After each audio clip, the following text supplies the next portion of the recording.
చిరసాని గారు, నిన్న బాబు గారు మాట్లాడుతూ వైసీపీ పాలన అంతా ఆర్థిక విధ్వంసమే, 5 ఏళ్ల పాటు ఆదాయం ఆగింది, అభివృద్ధి తగ్గింది, జగన్ పాలనలో ఏపీ బ్రాండ్ తగ్గింది, ఆస్తులు భవిష్యత్తు ఆదాయం తాకట్టు పెట్టి అప్పులు చేశారు.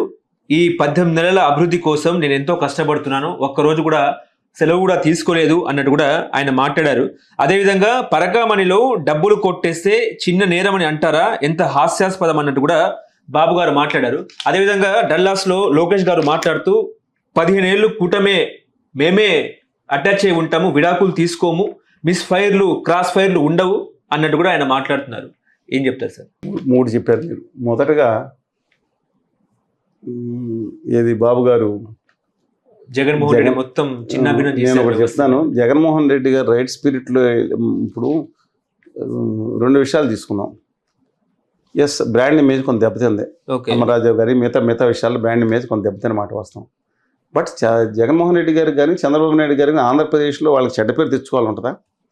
ఆ ఎమోషన్స్ పక్కన దిక్కుమాలి అడ్వైజర్లు పెడతారు, కొంతమంది సన్నాసులు ఉంటారు, వాళ్ళ వల్ల ప్రాబ్లం సమస్య. ఇవాళ ఎక్స్పోర్ట్స్ ఆంధ్రప్రదేశ్ నుంచి చంద్రబాబు నాయుడు గారు దిగిపోయినప్పుడు 2019 మే నాటికి ఎంత ఉన్నాయి, 2024కి ఎంత ఉన్నాయి? 30-40% పెరిగిందా? దానికి కారణం పాత ఏం చెప్పమాకండి. అప్పుడు కిరణ్ కుమార్ రెడ్డి గారు చెప్పాలి, 2014 చెప్తే పెరిగిందా? పర్ క్యాపిటల్ ఇన్కమ్ పెరిగిందా? డిస్పైట్ 2 కోవిడ్స్ పెరిగిందే కదా, నేను అబద్ధం చెప్పట్లేదు కదా. అందువల్ల కాదండి నేను, బట్ అండ్ ఇమేజ్ అయితే కొంత దెబ్బతింది బికాజ్ ఆఫ్ క్యాపిటల్ డిస్ట్రక్షను, విధంగా వెళ్ళిపోవటం, కక్షాదించి వెళ్ళిపోవటం, పైగా తెలవలేని అహంభావం ప్రతి ఒక్కళ్ళు ప్రదర్శించడం. అబ్సల్యూట్గా ఇప్పుడు ఏదైతే కొందరు ప్రవర్తిస్తున్నారు చూశారు కదా, రెడ్ బుక్ అని. ఆ విధంగా అప్పుడు కూడా రెడ్ బుక్ లేకపోవచ్చు కానీ వితౌట్ బుక్ అప్పుడు చేశారు, తర్వాత వచ్చేది చెప్పే రెడ్ బుక్ కూడా వస్తుందని. అందువలన జరిగిన మాట వాస్తవం ఆ రోజు. కానీ వీళ్ళందరూ కూడా కేంద్రం చెప్పిన ఉత్తర భారతీయ జనతా పార్టీ అదానీ గారి చేతిలో పావులైపోయి ఉన్నారు. అది ప్రాబ్లం. రాష్ట్రానికి కాడి పడేసారు ఇద్దరు కలిసి. ఎందుకు మాట్లాడలేదు? ఒకరి మీద ఒకరు ఆరోపణలేదు మనకి. చంద్రబాబు నాయుడు గారు కాడి పడేస్తే జగన్మోహన్ రెడ్డి గారు కూడా కాడి పడేశారు. భావితరాల భవిష్యత్తును తాకట్టు పెట్టారు గుజరాతీ మార్వాడీలు వ్యాపారులకు అని చెప్పను కానీ గుమా వ్యాపారులకి, కేంద్రంలో గుజరాతీ పాలకులకి. ఇది సత్యం. సరే, అంత డిస్ట్రక్షన్ అంటే చెప్తున్నా, కక్షలు వెళ్ళారు నేను చెప్తున్నాను. బట్ ఇచ్చిన నవరత్నాల్లో 7-8 రత్నాలు అమలు చేశారు కదా, చేశారు. ఫ్యాక్ట్ అండి, ఫ్యాక్ట్ ఈజ్ ఫ్యాక్ట్, ఫ్యాక్ట్గానే ఉంటుంది అది.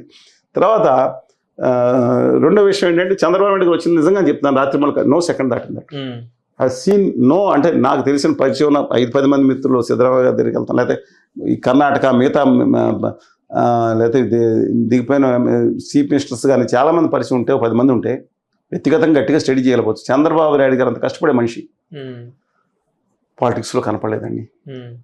ఆ స్టేజ్కి వచ్చి 70 ఫేస్ అసలు మీరు తిరుగుతుంటే నాకు ఆశ్చర్యం వేస్తుంది. 2015లో ఆయన కొరియా, జపాన్ వెళ్ళి వచ్చినట్టున్నారు. వచ్చి ఏప్రిల్ 11వ తారీఖున వచ్చి 12వ తారీఖున కార్యక్రమాలు రాత్రి సాయంత్రం వరకు బిజీగా ఉండి మళ్ళీ రాత్రి 10 గంటలకు రివ్యూ చేసి మళ్ళీ తెల్లారి 4 గంటలకు వెళ్ళి ఇంకో చోట. ఏంటండి ఇది? Very disciplined. ఆయన ఇవాళ ఏదో కొడుకు గారు వచ్చారు చెప్తే ఇంతకుముందు రాష్ట్రం మీద దృష్టి పెట్టేవారు.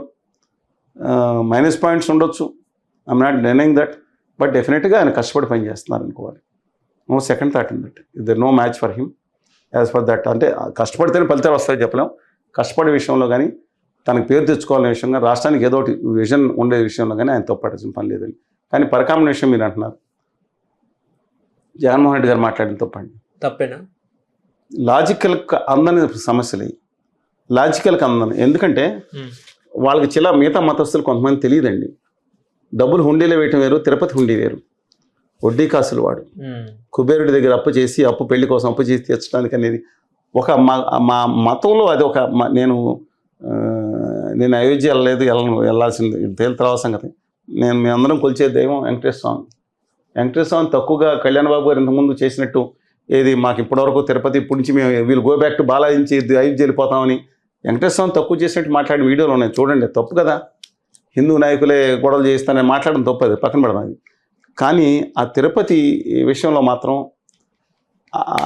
మనం నిలువు దోపిడి ఇస్తాం. మీరు ఇచ్చారులే తెలియదు, ఎప్పుడు వెళ్ళినప్పుడు ఉంగనం కూడా వేసేస్తాం ఒకళ్ళు తీసుకుపోతే. అలాంటి దాన్ని చాలా పవిత్రంగా చెందుతాయి అనుకుని మనం భావించినప్పుడు దాన్ని తీసుకుంటే సరే. ఆయన ట్రోల్ చేస్తున్నారు, $9కి 72,000 కోట్లు. ఆయన అందే 9 నోట్లు $100 చొప్పున 72,000 కోట్లు ఇవ్వరు. అనవసరం ఏదో పదవిలో వచ్చిందని పట్టుకుని జగన్ గారిని ట్రోల్ చేయడం అన్యాయం ఆ విషయంలో. కానీ నేను అడుగుతా ఉన్నాను, పోనీ 72,000 ఆయన దొబ్బేశాడు అనుకున్నాం. ఎంతకాలం దొబ్బుతున్నా అంటే కింద మంత్రి గారు కాదు మాజీ గారు అన్నారు, ఎంతకాలం నుంచో జరుగుతుందంటే ఎంతకాలం జరుగుతామేంటి?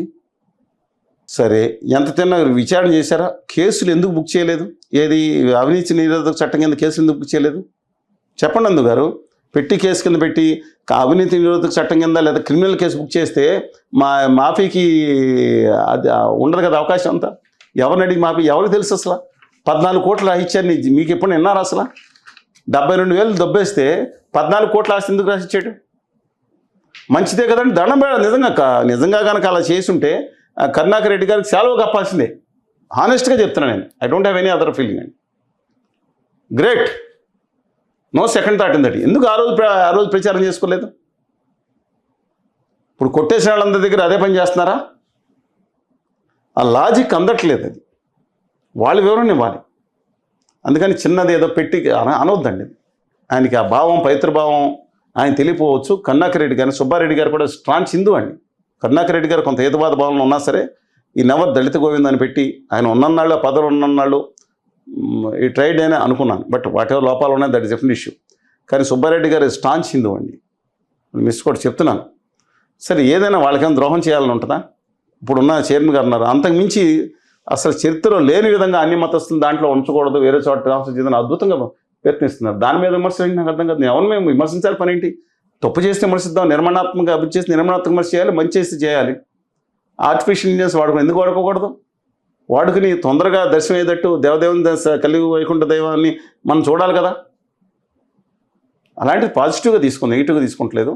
బట్ పరకాడు జగన్ గారు అలా మాట్లాడితే మాత్రం సరికాదని నా అభిప్రాయం. తక్కువ చేయొద్దు. ఇప్పుడు డెల్లాస్లో లోకేష్ బాబు గారు మాట్లాడుతూ 15 ఏళ్ళు మేమే కలిసి ఉంటాము, నో విడాకులు తీసుకోము, అదేవిధంగా మిస్ ఫైర్లు క్రాస్ ఫైర్లు ఉండవు. ఆయన ఎవరి గురించి మాట్లాడారు? కళ్యాణ్ గారి గురించి మాట్లాడినట్టు అనిపించింది. జనసేన గురించి మాట్లాడినట్టు. అంటే విడాకులు ప్రసక్తి ఎందుకు వస్తుంది అసలు దీంట్లో?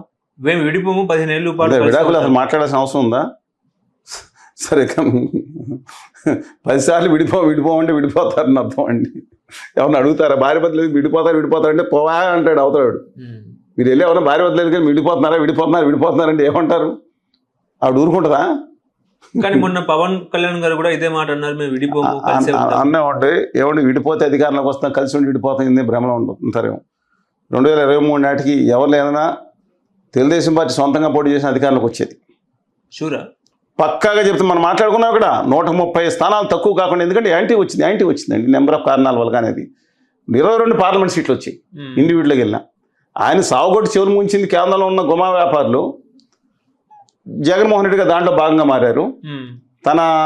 తనని హేళన చేస్తూ ఉంటే నెంబర్ పెట్టి. కానీ ఏం జరుగుతుంది? ఆయన ఒప్పుకోలేదు, తెలుగుదేశం క్యాడర్ ఒప్పుకోలేదు. కేంద్రం నుంచి సాగుగొట్టి చెవులు ముంచింది వాళ్ళు. నేను మాట్లాడలేదు. ఉత్తర భారతీయ జనతా పార్టీ అధ్యక్షురాలు మాట్లాడారు. మేము మోడీ అమిత్ షా గారితో చెప్పగానే ఎవరు ఆ కేసు ఎక్కడుంది, ఎవరు ఇవన్నీ మాట్లాడారని అఫీషియల్గా ఉంది. వీడియో చూడండి ఎలా వచ్చారు. అంటే సాగుగొట్టి చెవులు మూసి మళ్ళీ వాళ్ళతో ఒప్పించుకొని అగ్రిమెంట్లో వచ్చి ఒక స్టేజ్ మీద షో పెట్టుకున్నారా? మళ్ళా చెప్తాను, ఎవరన్నా దీని మీద విభేదం ఉంటే దయచేసి అరకులోయ, రాజంపేట, తిరుపతి పార్లమెంట్ సీట్లలో బీజేపీ పోటీ చేసింది, నిజమే కదా?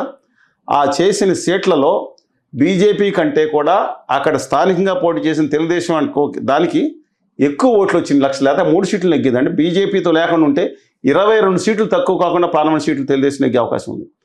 అంటే ఆ ధైర్యం అంటే ఎస్, అంత భయం క్రియేట్ చేసింది కూడా ఉత్తర భారతీయ జనతా పార్టీ కదా.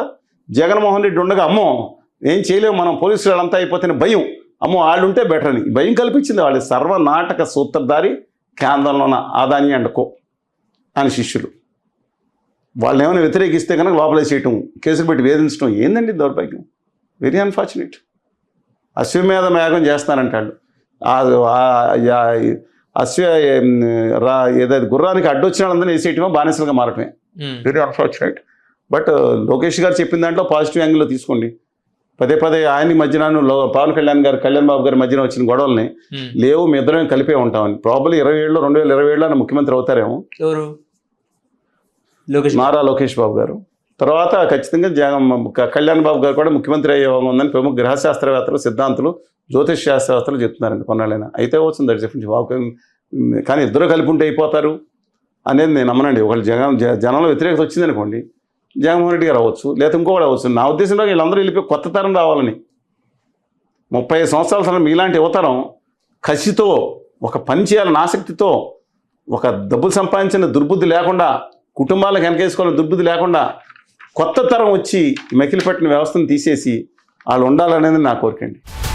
హలో, తెలుగు రాజ్యం ఛానల్ చూస్తున్నారా? సామాజిక, రాజకీయ, జీవన చిత్రణే తెలుగు రాజ్యం. అతిశయోక్తులు, అసత్యాలు ఉండవు. రాజకీయ కోణం కాదు, ప్రజా కోణమే కొలబద్ద. తెలుగు రాజ్యం వీక్షణ మీ ఉత్తమ అభిరుచికి నిదర్శనం.